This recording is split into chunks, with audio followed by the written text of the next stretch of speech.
ಮಾಲ್ದೀವ್ಸಿನ ಈವರೆಗಿನ ಚರಿತ್ರೆಯಲ್ಲಿ ಯಾವುದೇ ಅಧ್ಯಕ್ಷ ಆಯ್ಕೆಯಾದರೂ ಪ್ರಥಮ ಭೇಟಿ ಭಾರತ ನಮ್ಮ ಮೇಲೆ ದಬ್ಬಾಳಿಕೆ ಮಾಡ್ತಾ ಇದೆ. ಭಾರತದ ಕಪಿಮುಷ್ಟಿಯಿಂದ ನಾವು ಹೊರಗೆ ಬರಬೇಕಾಗಿದೆ. ನಾವು ಸ್ವತಂತ್ರವಾಗಿ ಜೀವಿಸಬೇಕು. ನಮಗೆ ಯಾರ ಹಂಗು ಹರಿಯು ಬೇಡ. ಬೀಚ್ ಟೂರಿಸಂಗೆ ಒಂದು ಸ್ವಲ್ಪ ಅಭಿವೃದ್ಧಿಯ ಒಂದು ಶಕೆಯನ್ನು ಆರಂಭಿಸಿದರೆ ಸಾಕು, ಇಡೀ ವಿಶ್ವದಲ್ಲೇ ನಮ್ಮಲ್ಲಿರುವಂಥ ಅದ್ಭುತವಾದಂಥ ಒಂದು ಬೀಚ್ಗೆ ಸಾಟಿಯಾದದ್ದು ಇನ್ನೊಂದಿಲ್ಲ. ಭಾರತಕ್ಕೆ ಬಂದು ನಾನು ಈ ತಿಂಗಳ ಒಳಗಡೆನೆ ಪ್ರಧಾನಿಯವರನ್ನು ಕಾಣ್ತೇನೆ, ನನಗೆ ಅವಕಾಶ ಕೊಡಬೇಕು ಅಂತಂದರೆ ಭಾರತ ಯಾವುದೇ ರೀತಿಯ ಪ್ರತಿಕ್ರಿಯೆಯನ್ನು ಮಾಡಿಲ್ಲ. ನೀವು ಚೀನಾವನ್ನೇ ಬಾಯಿ ಅಂತೀರಿ, ಹಮಾಸನ್ನ ನಮ್ಮ ಅಣ್ತಂದಿಕ್ಕಳು ಅಂತೀರಿ, ಜಗತ್ತಿನ ಶ್ರೇಷ್ಠ ಭಯೋತ್ಪಾದಕರು ಪಾಕಿಸ್ತಾನ ಮೂಲದವರು ಕರೆದಾಗ ನಿಮ್ಮ ನಾಯಕ ಹೋಗಿ ಅಲ್ಲಿ ಭಾಷಣ ಮಾಡಿ ಬರ್ತಾರೆ ಭಾರತವನ್ನು ಅವಮಾನಿಸಿ.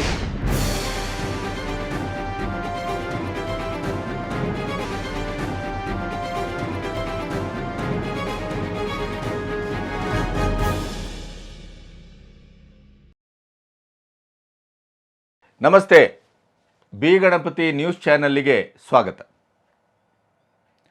ನೋಡಿ, ಮಾಲ್ದೀವ್ಸಿನಂಥ ಒಂದು ದೇಶ ಭಾರತದ ಕೃಪಕಟಾಕ್ಷದಲ್ಲೇ ಬದುಕಿದ್ದಂಥದ್ದು ಇತಿಹಾಸ. ಭಾರತ ರೆಕಗ್ನೇಷನ್ ಮಾಡಿ ರಕ್ಷಣೆಯನ್ನು ಕೊಟ್ಟು ಆಹಾರವನ್ನು ಕೊಟ್ಟು ಆಯಕಟ್ಟಿನ ಸಂದರ್ಭದಲ್ಲಿ ಸಂಪೂರ್ಣವಾಗಿ ಸಹಾಯಕ್ಕೆ ನಿಂತು ಮಾಲ್ದೀವ್ಸ್ ಇವತ್ತೇನಾದರೂ ಪ್ರವಾಸೋದ್ಯಮದ ಮೂಲಕ ತನ್ನ ಅಸ್ತಿತ್ವವನ್ನು ಕಟ್ಟಿಕೊಂಡಿದೆ ಅಂತಾದರೆ ಅದಕ್ಕೆ ಭಾರತದ ಕೊಡುಗೆ 80%ಕ್ಕೂ ಹೆಚ್ಚು. ಇದನ್ನು ನಾನು ಹೇಳ್ತಾ ಇಲ್ಲ. ಇವತ್ತೇನಿಲ್ಲಿ ಲಕ್ಷದ್ವೀಪದ ಒಂದು ಫೋಟೋ, ಮಾಲ್ದೀವ್ಸಿನ 3 ಸಚಿವರು ನಮ್ಮ ಪ್ರಧಾನಿಯವರನ್ನು ಜೋಕರ್ ಅಂದದ್ದು, ಭಾರತ ಗಲೀಜು ದೇಶ ಅಂತ ಹೇಳಿದ್ದು, ನಮ್ಮ ರೂಮ್ಗಳೆಲ್ಲ ನಾರ್ತವೆ ಅಂತ ಹೇಳಿದ್ದು, ಇವೆಲ್ಲವನ್ನು ಹೇಳಿದ ಹಿನ್ನೆಲೆಯಲ್ಲಿ ಈಗ ಆದಂಥ ವಿವಾದಗಳ ಹಿನ್ನೆಲೆಯಲ್ಲಿ ಭಾರತ ಇಡೀಯದಾಗಿ ರೊಚ್ಚಿಗೆದ್ದು ನಿಂತು ಬೈಕಾಟ್ ಮಾಲ್ದೀವ್ಸ್ ಅಂಥೇಳಿ ಅಭಿಯಾನವನ್ನು ಆರಂಭಿಸಿದ್ದು, ಕ್ರಿಕೆಟಿಗರು, ಸಿನಿಮಾ ನಟರು, ಸೆಲೆಬ್ರಿಟಿಗಳು, ದೊಡ್ಡ ದೊಡ್ಡ ವ್ಯಾಪಾರಸ್ಥರು ಎಲ್ಲರೂ ಸೇರಿ ಮಾಲ್ದೀವ್ಸನ್ನು ಬೈಕಾಟ್ ಮಾಡುವ ಅಭಿಯಾನವನ್ನು ಮುಂದುವರಿಸಿದ್ದಾರೆ.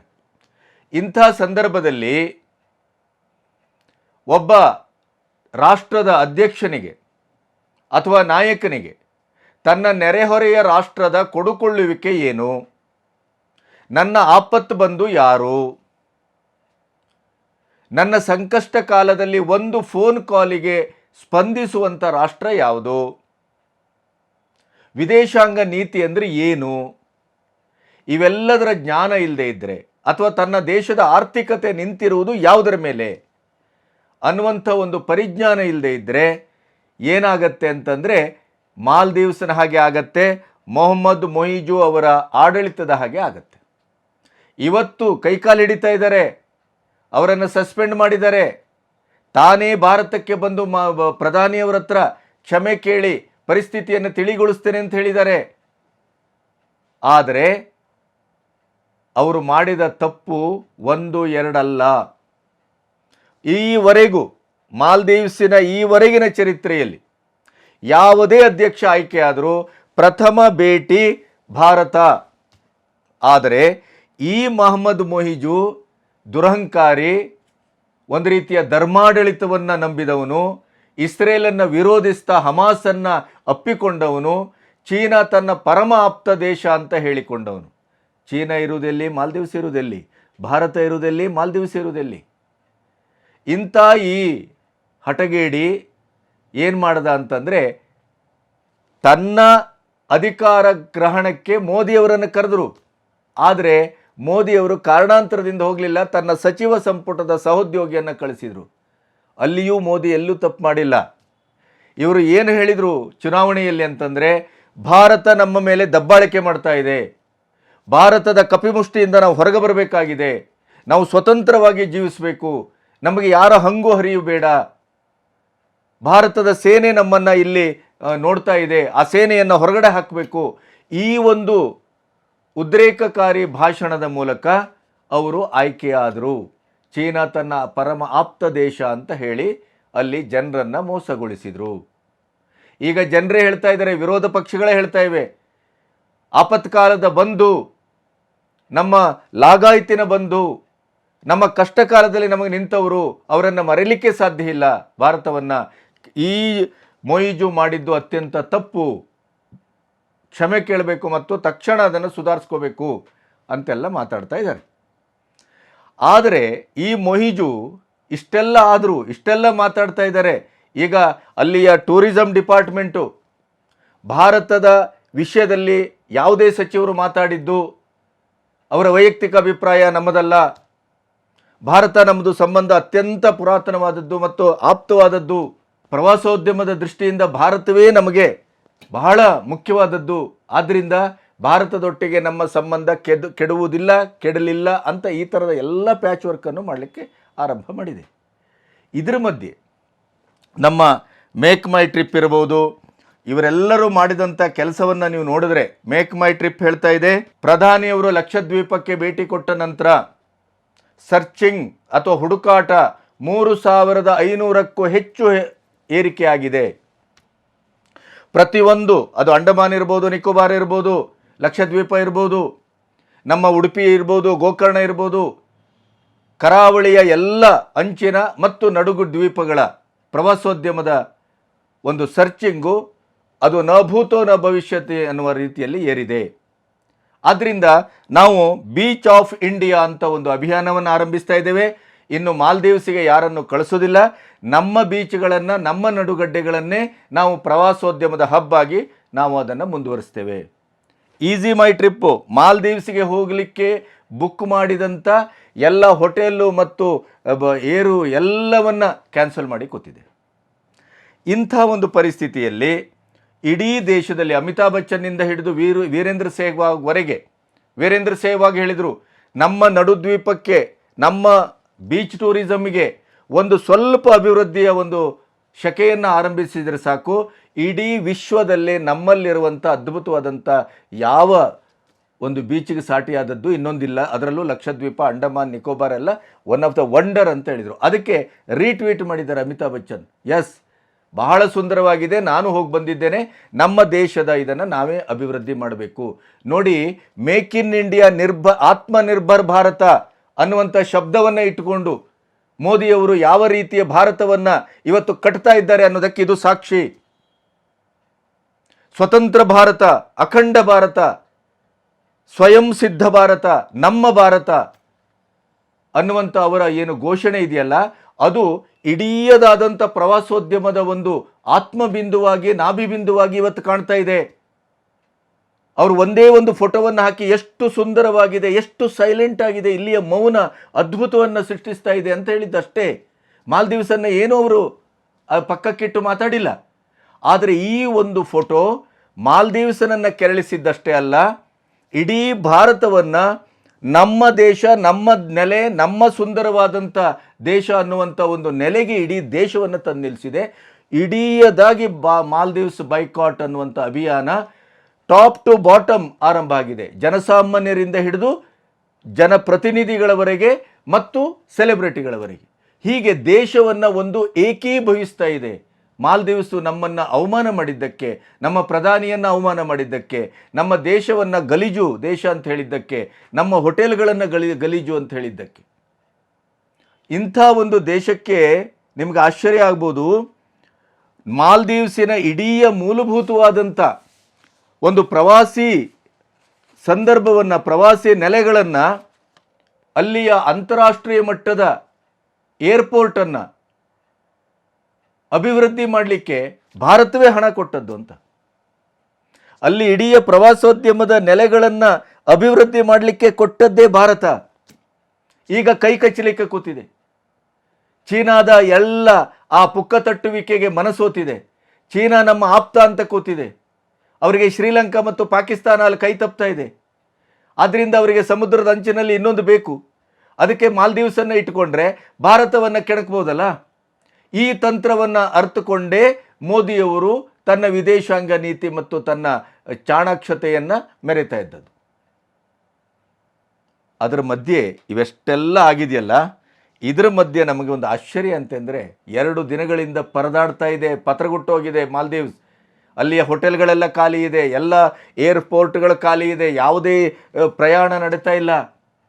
ಅವರ ಇಡೀದಾದಂಥ 85-90% ಪ್ರವಾಸೋದ್ಯಮದ ಮೇಲೆ ನಿಂತಿದೆ. ಪ್ರವಾಸೋದ್ಯಮಕ್ಕೆ ಭಾರತವೇ ಆಕರ, ಭಾರತವೇ ನಿರಾಕರಣೆ ಮಾಡ್ತಾ ಇದೆ, ಭಾರತ ಜನ ಕ್ಯಾನ್ಸಲ್ ಮಾಡ್ತಾ ಇದ್ದಾರೆ.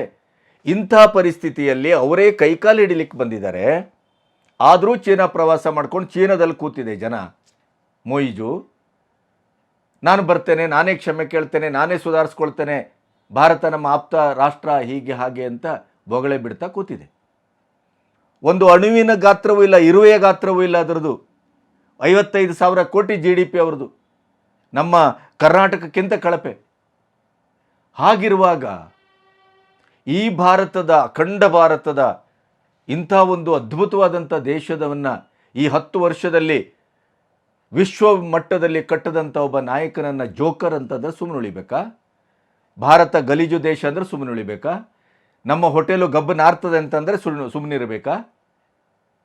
ಇದಕ್ಕೆ ತಕ್ಕ ಪ್ರತಿಪಾಠವನ್ನು ಭಾರತ ಸರ್ಕಾರವು ಕಲಿಸಿದೆ. ರಾಯಭಾರಿಯನ್ನು ಕರೆಸಿ ಉಗಿದು ಉಪ್ಪಿನಕಾಯಿ ಹಾಕಿ ಕಳಿಸಿದೆ.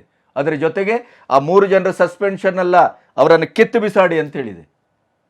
ಭಾರತಕ್ಕೆ ಬಂದು ನಾನು ಈ ತಿಂಗಳ ಒಳಗಡೆನೆ ಪ್ರಧಾನಿಯವರನ್ನು ಕಾಣ್ತೇನೆ, ನನಗೆ ಅವಕಾಶ ಕೊಡಬೇಕು ಅಂತಂದರೆ ಭಾರತ ಯಾವುದೇ ರೀತಿಯ ಪ್ರತಿಕ್ರಿಯೆಯನ್ನು ಮಾಡಿಲ್ಲ.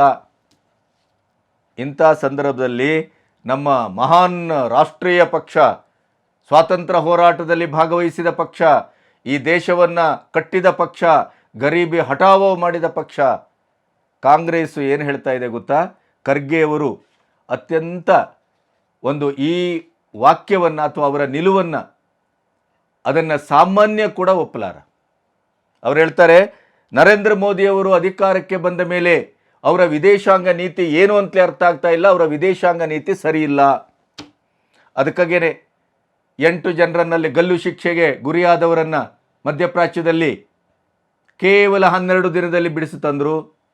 ಅಭಿನಂದನನ್ನು ರಾತ್ರಿ 12:30 ಗಂಟೆಗೆ ಪ್ರಧಾನಿಯವರಿಗೆ ಫೋನ್ ಮಾಡಿ ಫೋನು ಎತ್ತದೇ ಇದ್ದಾಗ 9 ಕ್ಷಿಪಣಿ ಹೀಗೆ ಮುಖ ಮಾಡಿ ನಿಂತಿತ್ತಲ್ಲ ಪಾಕಿಸ್ತಾನಕ್ಕೆ, ಆವಾಗ ಚಡ್ಡಿಯಲ್ಲಿ ಮೂತ್ರ ಮಾಡಿಕೊಂಡ ಹಾಗೆ ಇಮ್ರಾನ್ ಖಾನು ತಕ್ಷಣ ಬಿಟ್ಟು ಕಳಿಸಿದ್ದು ಇದಕ್ಕಾಗಿ ವಿದೇಶಾಂಗ ನೀತಿ ಸರಿಯಿಲ್ಲ ಅಲ್ಲ. ಇದೇ ವಿದೇಶಾಂಗ ನೀತಿಯ ಬಗ್ಗೆ ಚೀನಾದ ಪರಮ ವೈರಿ ಭಾರತಕ್ಕೆ ನೆನಪಿಡಿ 4 ದಿನದ ಹಿಂದೆ ನೀವೆಲ್ಲ ನೋಡಿರ್ತೀರಿ, ಅಲ್ಲಿಯ ಗ್ಲೋಬಲ್ ಟೈಮ್ಸು, ಅದು ಕಮ್ಯುನಿಸ್ಟ್ ಸರ್ಕಾರದ ಮುಖವಾಣಿ, ಅದು ಹೇಳ್ತದೆ ಕಳೆದ 10 ವರ್ಷದಲ್ಲಿ ಮೋದಿಯವರು ಬಂದ ಮೇಲೆ ಅವರ ವಿದೇಶಾಂಗ ನೀತಿಯನ್ನು ಯಾವ ದೇಶವೂ ಅನುಸರಿಸಬೇಕು ಅಂತ ಒಂದು ಅದ್ಭುತವಾದಂಥ ವಿದೇಶಾಂಗ ನೀತಿಯನ್ನು ಮೋದಿಯವರು ಇವತ್ತು ಪ್ರಪಂಚಕ್ಕೆ ತೋರಿಸ್ಕೊಟ್ಟಿದ್ದಾರೆ. ಭಾರತ ಈ 75 ವರ್ಷದಲ್ಲಿ ಒಂದು ವಸಾಹತುಶಾಹಿಯ ಬಾಹುಗಳಲ್ಲೆಲ್ಲೋ ಬದುಕ್ತಾ ಇದೆಯೇನೋ ಅಂತ ಅನಿಸ್ತಾ ಇತ್ತು ನಮಗೆಲ್ಲ. ಆದರೆ ಅದರಿಂದ ಹೊರಗೆ ಬಂದು ಇವತ್ತು ಇಡೀ ವಿಶ್ವಕ್ಕೆ ಒಂದು ನಾಯಕನಾಗುವ, ವಿಶ್ವಕ್ಕೆ ಒಂದು ಮಾತನ್ನು ಹೇಳುವ ಮಟ್ಟಕ್ಕೆ ಭಾರತ ಬಂದು ನಿಂತಿದೆ ಅಂತ ಆದರೆ ಅದು ಅವರ ವಿದೇಶಾಂಗ ನೀತಿಯ ಮಹಾ ಒಂದು ವಿಜಯ ಅಂತ ಹೇಳಿದೆ. ಯಾವುದು? ಚೀನಾ ದೇಶದ್ದು. ಅದೇ ನಮ್ಮ ದೇಶದ ವಿರೋಧ ಪಕ್ಷದ ನಾಯಕರೇನು ಹೇಳ್ತಾರೆ? ಮೋದಿಯವರ ವಿದೇಶಾಂಗ ನೀತಿ ಸರಿ ಇಲ್ಲ, ಅರ್ಥ ಆಗ್ತಾ ಇಲ್ಲ, ಅವ್ರು ಯಾರನ್ನು ಅಪ್ಕೊಳ್ತಾರೆ, ಯಾರನ್ನು ದೂಡ್ತಾರೆ ಅಂತ ಗೊತ್ತಾಗೋದಿಲ್ಲ.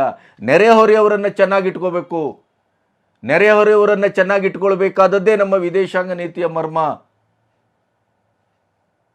ಹಿಂದೆ ಪಾಕಿಸ್ತಾನದಿಂದ ಬಾಂಗ್ಲಾದೇಶವನ್ನು ಒಡೆದು ಇಂದಿರಾ ಗಾಂಧಿಯವರು ತಮ್ಮ ಒಂದು ಶೌರ್ಯವನ್ನು, ಸಾಹಸವನ್ನು ಮೆರೆಯಲಿಲ್ವೇ? ಆ ರೀತಿ ಪ್ರಧಾನಿ ವರ್ತಿಸಬೇಕು. ಏನು ಮಾತಾಡ್ತೀರಿ ಖರ್ಗೆ ಅವರೇ? ನಿಮ್ಮ 50 ವರ್ಷದ ರಾಜಕೀಯ ಇದನ್ನೆಯ ಕಲಿಸಿದ್ದು? ಇಂಥ ಒಂದು ವಿದೇಶಾಂಗ ನೀತಿಯ ಬಗ್ಗೆ, ಇಂಥ ಶ್ರೇಷ್ಠ ನೀತಿಯ ಬಗ್ಗೆ ಚೈನಾವೇ ಹೊಗಳ್ತಾ ಇದೆ, ರಷ್ಯಾ ಹೊಗಳ್ತಾ ಇದೆ, ಅಮೆರಿಕ ಹೊಗಳ್ತಾ ಇದೆ. ಅಂಥ ಸಂದರ್ಭದಲ್ಲಿ ವಿದೇಶಾಂಗ ನೀತಿಯ ಬಗ್ಗೆ ಅಥವಾ ವಿದೇಶಗಳೊಟ್ಟಿಗೆ ನಮ್ಮ ವಿನಿಮಯದ ಸಂಬಂಧದ ಬಗ್ಗೆ ನೀವು ಇಷ್ಟು ನಿಕೃಷ್ಟವಾಗಿ ಮಾತಾಡ್ತೀರಾ? ನಿಮ್ಮ ಅನುಭವ ಎಲ್ಲಿ? ನಿಮ್ಮ ಮುತ್ಸದ್ದಿತನ ಎಲ್ಲಿ? 138 ವರ್ಷದ ಇತಿಹಾಸ ಇರುವಂಥ ಒಂದು ಪಕ್ಷದ ವಕ್ತಾರರಾಗಿ, ಅಧ್ಯಕ್ಷರಾಗಿ ಈ ರೀತಿ ಮಾತಾಡ್ತೀರಿ ಅಂದರೆ ಭಾರತದ ಪ್ರಧಾನಿ ಜೋಕರ್ ಅಂತ ಹೇಳ್ಸ್ಕೋಬೇಕನು? ನಮ್ಮ ದೇಶ ಗಲೀಜು ನಾಡು, ಗಲೀಜು ದೇಶ ಅಂತಂದರೆ ಒಪ್ಕೋಬೇಕಾ? ನಮ್ಮ ಇಡೀ ಹೋಟೆಲ್ಗಳು ಗಬ್ಬೆದ್ದು ನಾರ್ತಾ ಇದೆ ಅಂತ ಒಪ್ಕೋಬೇಕಾ? ಇಡೀ ಮಾಲ್ದೀವ್ಸನ್ನು ಅಂಗೈಯಲ್ಲಿಟ್ಟು ಸಾಕಿದ್ದು ಭಾರತ, ನಿಮಗೆ ಗೊತ್ತಿಲ್ವ ಅದು? ನಾನು ಅದಕ್ಕೊಂದು 2 ಸ್ಯಾಂಪಲ್ ಕೊಡ್ತೇನೆ, ಹೆಚ್ಚು ಕೊಡೋದಿಲ್ಲ, ಯಾಕೆಂದರೆ ಇಲ್ಲಿ ಸಮಯವೂ ಇಲ್ಲ. ಆದ್ದರಿಂದ ನಿಮಗೆ ಸಣ್ಣ ಸ್ಯಾಂಪಲನ್ನು ಕೊಡ್ತೇನೆ. ಕೇವಲ ಕೋವಿಡ್ ಸಂದರ್ಭದಲ್ಲಿ ಭಾರತ ಹೇಗೆ ವರ್ತಿಸಿತ್ತು ಅಷ್ಟನ್ನು ಇಟ್ಕೊಂಡು ನೋಡಿ. ಅದರ ನಂತರ 1000 ಉದಾಹರಣೆಗಳನ್ನು ಕೊಡ್ತೇನೆ. 1 ಗಂಟೆ ಮಾತಾಡುವಷ್ಟು ಮಾಲ್ದೀವ್ಸ್ಗೆ ಭಾರತ ಮಾಡಿದ್ದೇನು. ಇಲ್ಲಿ ಚೀನಾದ ಇದು ವಿಷಯದಲ್ಲಿ ಅವರು ಭಾರತಕ್ಕೆ ಮಗ್ಗಲು ಮುಳ್ಳಾಗುವುದನ್ನು ಅರಿತೇ ಮಾಲ್ದೀವ್ಸನ್ನು ಅತ್ಯಂತ ಆಪ್ತನ ದೇಶ ಅಂತ ಭಾರತವು ಗಮನಿಸಿದೆ ಅನ್ನೋದಕ್ಕೆ ನೀವು ಗಮನಿಸಬೇಕು ಖರ್ಗೆ ಅವರೇ. ನೋಡಿ, ಕೋವಿಡ್ ಸಂದರ್ಭದಲ್ಲಿ ಬಾರ್ಡರ್ ಸೀಲ್ ಆಗಿತ್ತು, ನೆನಪಿರಲಿ. ಅಂಥ ಸಂದರ್ಭದಲ್ಲಿ 2021 ಸೆಕೆಂಡ್ ವೇವ್ 3 ಲಕ್ಷ ಡೋಸಸ್ಸು, ಅದು ಭಾರತದಲ್ಲಿ ಆಗಷ್ಟೇ ವ್ಯಾಕ್ಸಿನೇಷನ್ ಆರಂಭ ಆದಂಥ ಹಂತ.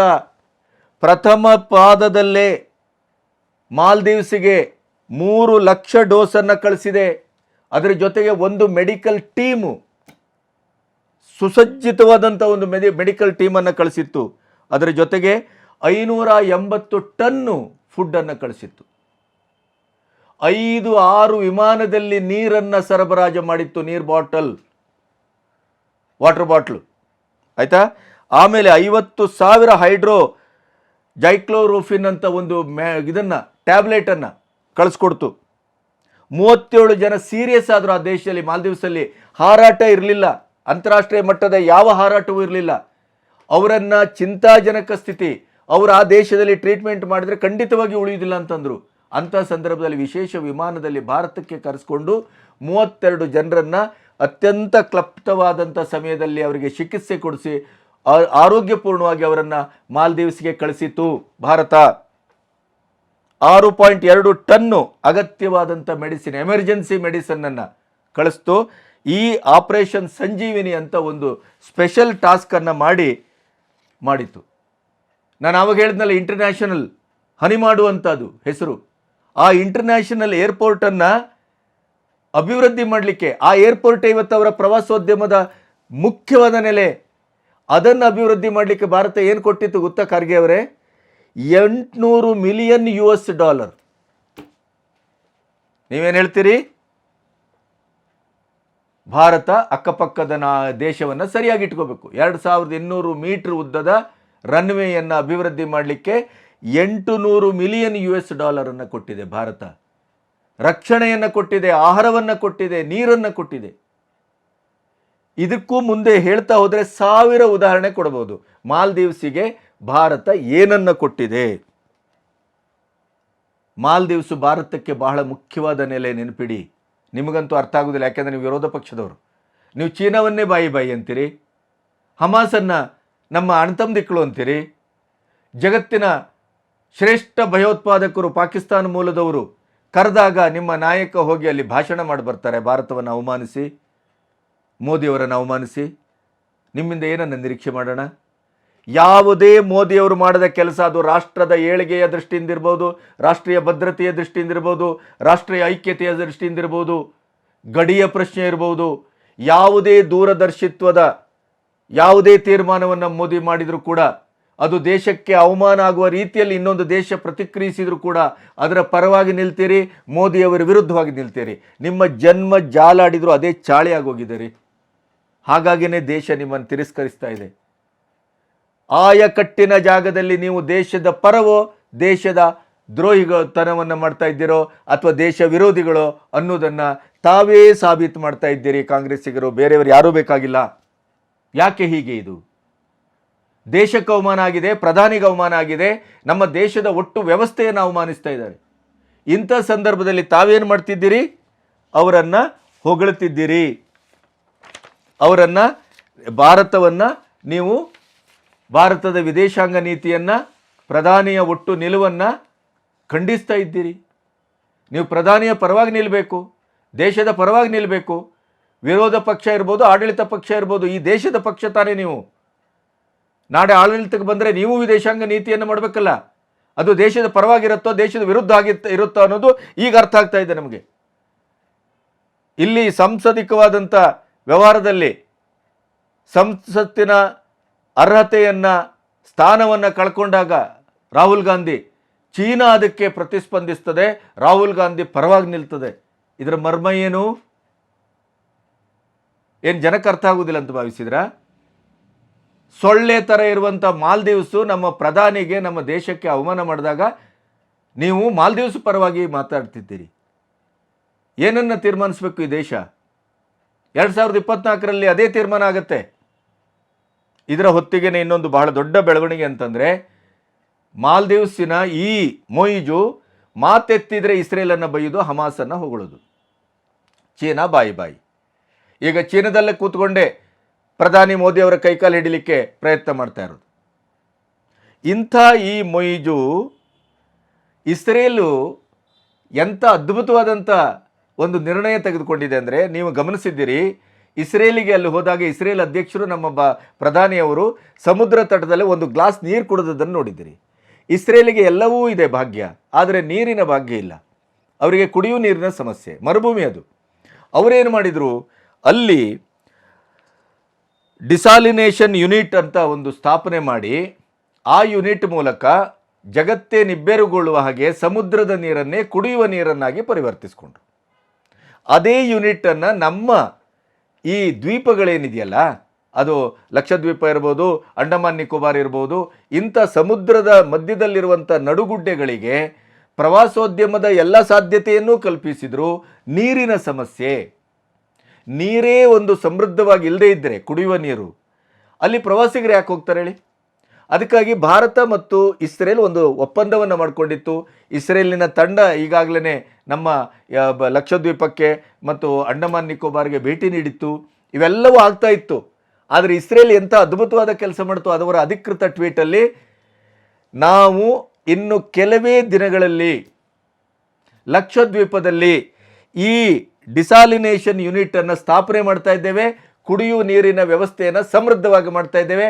It is gift for India ಅಂತ. ಆದರೆ ಇದು ಭಾರತಕ್ಕೆ ನಾವು ಕೊಡ್ತಾ ಇರುವಂಥ ಸ್ನೇಹದ ಗಿಫ್ಟು ಅಂತ. ಎಂಥ ಅದ್ಭುತ ನೋಡಿ. ಅಂದರೆ ನಾನು ಏನು ಹೇಳಲಿಕ್ಕೆ ಹೊರಟೆ ಅಂತಂದರೆ, ಒಬ್ಬ ಪ್ರಧಾನಿಯಾದವನು ತನ್ನ ನೆರೆಹೊರೆಯ ರಾಷ್ಟ್ರದ ಬಗ್ಗೆ, ತನ್ನ ವಿದೇಶಾಂಗ ನೀತಿಯ ಬಗ್ಗೆ, ತನ್ನ ಆರ್ಥಿಕ ಹರಿವಿನ ಬಗ್ಗೆ, ಆರ್ಥಿಕ ಭದ್ರತೆಯ ಬಗ್ಗೆ, ದೇಶದ ಭವಿಷ್ಯದ ಬಗ್ಗೆ ಒಂದು ಕರಾರುವಕ್ಕಾದ ಜ್ಞಾನವನ್ನು ಹೊಂದದೇ ಇದ್ದರೆ ನಿಮಗೆ ಮೊಹಮ್ಮದ್ ಮೊಯಿಜು ಥರ ಆಗ್ತಾರೆ, ಅವರ ಸಂಪುಟದ ಸಚಿವರ ಥರ ಆಗ್ತಾರೆ.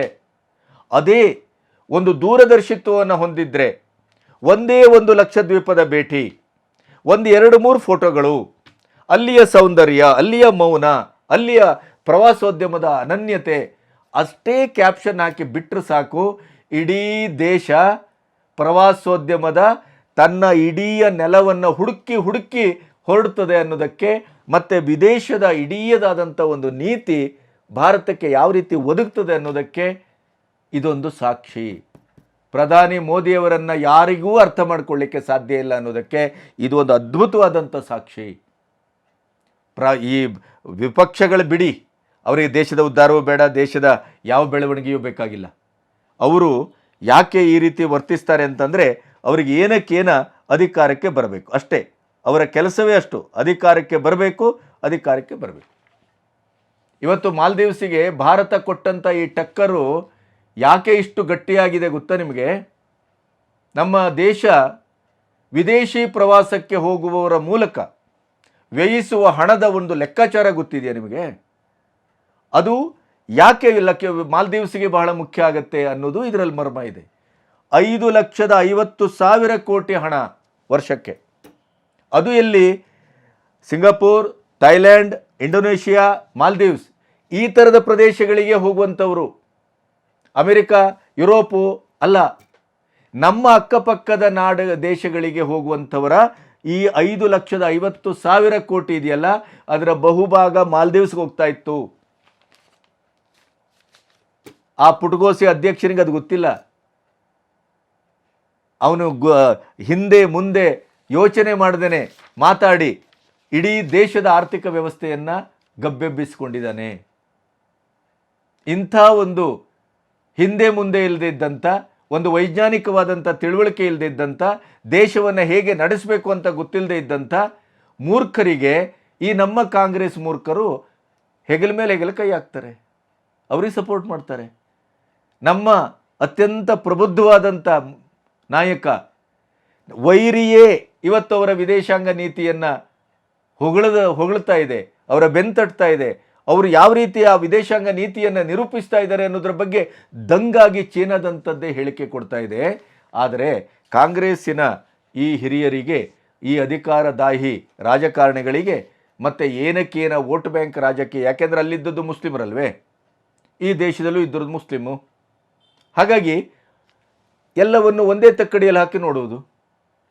ಇಂಥ ಒಂದು ದೌರ್ಭಾಗ್ಯ, ಇಂಥ ಒಂದು ದೇಶದ ಬಗ್ಗೆ ಇರುವ ದುಷ್ಟತನ, ಇಂಥ ಒಂದು ದ್ರೋಹ, ಈ ಕಾರಣದಿಂದಲೇ 138 ವರ್ಷ ಇತಿಹಾಸ ಇರುವಂಥ ಕಾಂಗ್ರೆಸ್ ಪಕ್ಷ ಇವತ್ತು ಹೇಳ ಹೆಸರಿಲ್ಲದೇ ನೆಲಕ್ಕೆ ಒರಗುವ ಸಂದರ್ಭ ಬಂದಿದೆ.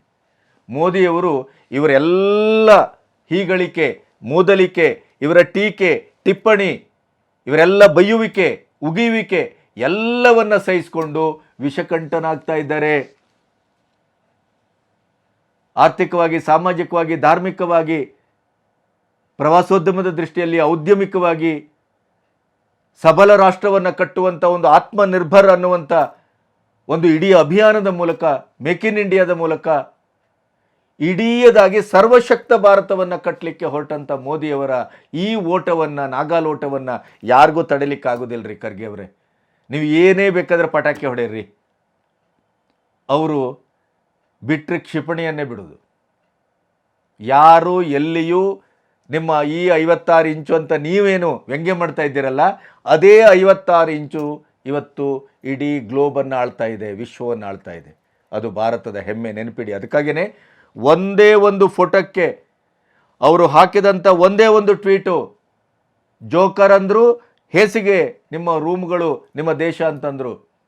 ಹೇಗೆ ಮುಗಿಬಿದ್ದಿದೆ ಮತ್ತು ಈ ದೇಶ ಮೋದಿಯವರ ಪರವಾಗಿ ಯಾವ ರೀತಿ ಏಕತ್ರಗೊಂಡಿದೆ, ಏಕೀಭವಿಸಿದೆ, ಮೋದಿಯವರ ಹಿಂದೆ ನಾವಿದ್ದೇವೆ ಅನ್ನುವುದನ್ನು ನಖಶಿಖಾಂತ ಹೇಗೆ ತೋರಿಸ್ತಾ ಇದೆ ಅನ್ನೋದನ್ನು ಈ ಒಂದು ಪ್ರಕರಣ ಅರ್ಥ ಮಾಡಿ ತೋರಿಸಿದೆ ನಮಗೆ. ಪ್ರಾಯಶಃ ಇದು ಈ ಅರ್ಥ, ಈ ಅರಿವಿಕೆ 2024ರ ನಿರ್ಣಾಯಕ ಚುನಾವಣೆಯ ಫಲಿತಾಂಶ ಅಂತ ನಾನು ಭಾವಿಸ್ತೇನೆ. ನಮಸ್ತೆ.